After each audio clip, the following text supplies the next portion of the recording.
Les chiffres du déficit français viennent d'être annoncés en forte hausse. Ce n'est pas bon du tout. Celui-ci, initialement à 4,9%, est finalement ressorti à 5,5% sur l'année. Nous avons un des déficits, sinon le déficit le plus élevé de la zone euro. Nous sommes dans une posture qui nous oblige à dire la vérité aux Français. Mais finalement, cela fait des décennies que la France est en déficit chronique sans que nos vies en soient bouleversées pour autant. Pourquoi devrait-on s'inquiéter maintenant? Il faut que les Français sachent que leur pays est désormais un pays lourdement endetté. C'est pas en faisant des trous dans la coque qu'on avance plus vite. Nous ne pouvons pas dépasser un certain niveau d'endettement. La France est en état de dépôt de bilan. En situation de faillite sur le plan financier. Championne de la dépense publique. La dette n'a cecé d'augmenter depuis 30 ans. Des personnalités reconnues nous annoncent d'ailleurs, pas plus tard qu'hier, que la dette n'est pas un problème. Dette, etc. Mais non, ça n'est pas aussi grave que ce que le débat politique peut faire entendre. Je rappelle que la dette, c'est avant tout un choix. Cependant, la vérité est tout autre. Les niveaux de déficit et de dette française sont extrêmement préoccupants dans le contexte géopolitique actuel et vont poser de très gros problèmes. Et pas dans 10 ans, mais je parle bien dans les semaines à venir. Ce sont d'ailleurs les États-Unis eux-mêmes qui vont contraindre les Français à régler l'addition plus vite que prévu. Pourquoi et comment? C'est ce que nous allons voir dans cette vidéo.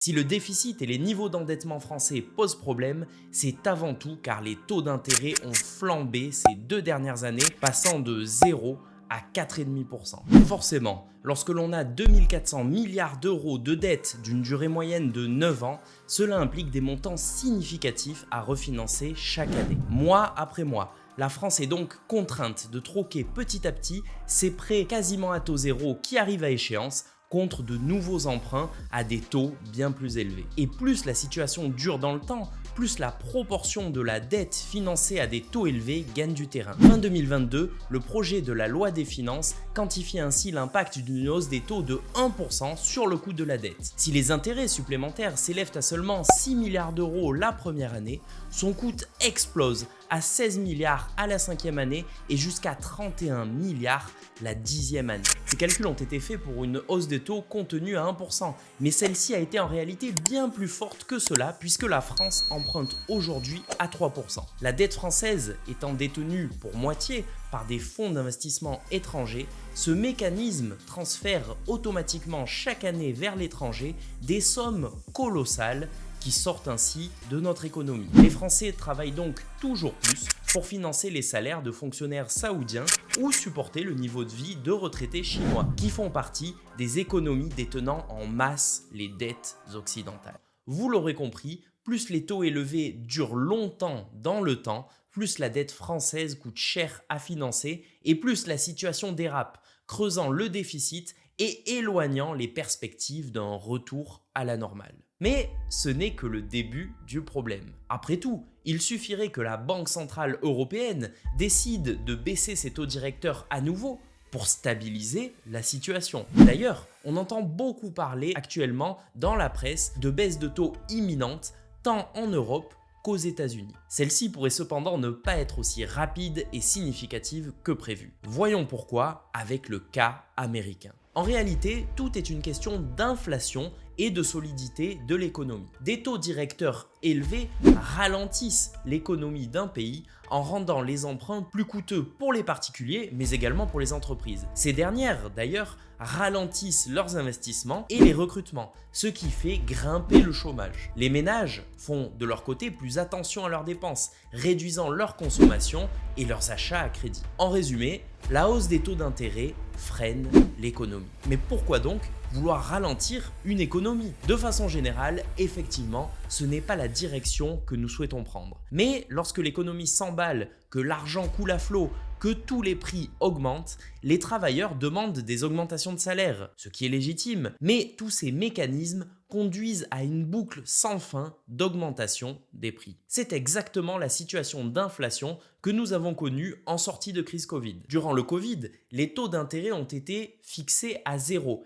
et de l'argent a été imprimé à partir de rien pour soutenir l'activité mondiale brutalement mise à l'arrêt et compenser les effets de la crise. Mais quelques mois plus tard, Tout cet argent déversé dans les économies s'est retrouvé dans les prix, poussant l'inflation à quasiment 10% par an, alors que les banques centrales ont pour objectif de la maintenir autour des 2%.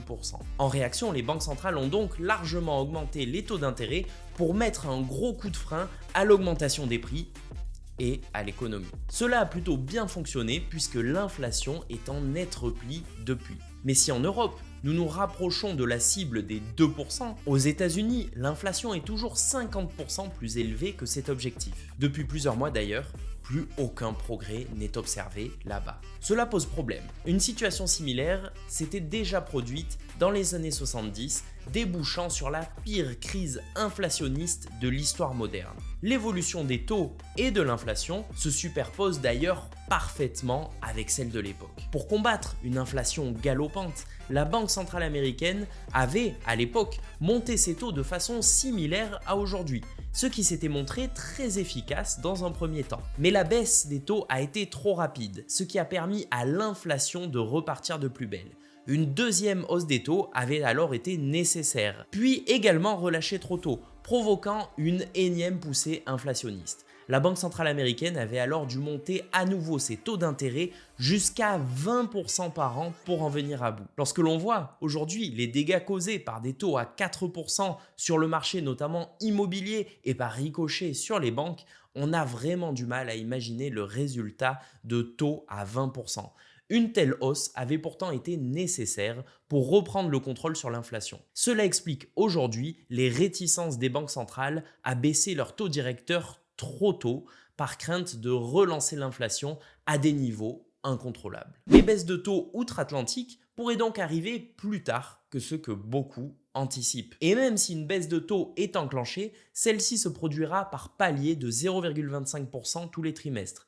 Il est donc probable que les taux d'intérêt américains restent élevés plus longtemps que prévu. Et cela pose un immense problème pour nous, Français. Car côté européen, nous aurions tout intérêt à baisser les taux plus rapidement. En effet, l'économie et la croissance européenne sont beaucoup plus faibles qu'aux États-Unis. Le chômage est plus élevé et la bataille contre l'inflation semble déjà gagnée. En clair, les économies européennes auraient grandement besoin d'une baisse de taux massive au plus vite. Cela soulagerait également le secteur immobilier, le secteur bancaire et surtout la France qui est noyée sous une dette importante. Mais revenir à des taux d'intérêt proches de zéro fonctionne tant que tout le monde fait la même chose. Les investisseurs n'ont alors pas d'alternative pour placer leur argent. A contrario, baisser trop tôt alors que les États-Unis conservent en parallèle de leur côté des taux élevés pose problème. En effet, qui voudrait placer son argent sur la dette française qui rapporte 1% par an,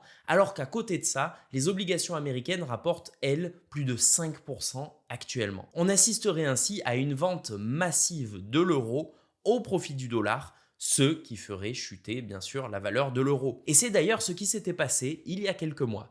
Souvenez-vous, les États-Unis proposaient alors des taux déjà élevés alors que la BCE n'avait pas encore enclenché sa hausse. La valeur de l'euro s'était alors effondrée en quelques semaines. Avec pour conséquence, on l'a tous connu, une hausse fulgurante des prix des matières premières puisque celles-ci s'échangent en dollars. Notre monnaie étant plus faible, le baril de pétrole ou le gaz nous coûtait alors extrêmement cher, aggravant notre dette et plongeant nos États dans une crise énergétique sans précédent. Quoi de pire qu'une économie et une monnaie déclinante dans une situation où tout coûte plus cher et où le pouvoir d'achat diminue. Aujourd'hui, la France est donc coincée entre une explosion du coût de la dette, si les taux restent élevés, et une explosion de l'inflation combinée à un effondrement de l'euro si la Banque centrale européenne décide de baisser ses taux de façon rapide et importante alors que les États-Unis n'ont pas encore baissé les leurs. Je te laisse me dire en commentaire si tu préfères la peste ou le choléra